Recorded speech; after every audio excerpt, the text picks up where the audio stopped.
തെസ്സലോനിക്കക്കാർക്ക് രണ്ടാമത്തെ കത്ത് എഴുതുമ്പോൾ പൗലോസ്ലീഹ പറയുന്നില്ലേ, 3-ാം വാക്യം, 2 തെസ്സലോനിക്കർ 3:3 കർത്താവ് വിശ്വസ്തനാണ്. നമ്മൾ ചിലപ്പോൾ പറ്റിച്ച് നമ്മൾ ഇങ്ങനെ ഈശോയൊക്കെ ചോദ്യം ചെയ്തേക്കാം, ഈശോയെ വിശ്വസിക്കാതിരിക്കാം. പക്ഷെ കർത്താവ് വിശ്വസ്തനാണ്. വിശ്വസ്തനായ കർത്താവ് എന്നാ ചെയ്യുന്ന അറിയോ?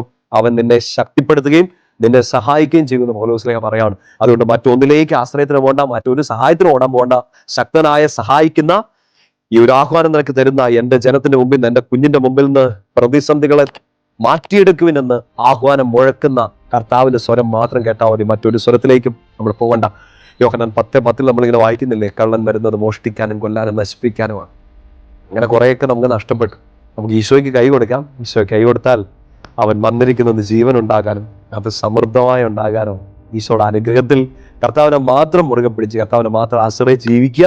എല്ലാ പ്രതിസന്ധികളും നിന്റെ മുമ്പിൽ നിന്ന് നീക്കിക്കളയാൻ നിനക്ക് ശക്തനായ ദൈവം സഹായമായിട്ട് സ്നേഹമായിട്ട് കൂടിയുണ്ട്.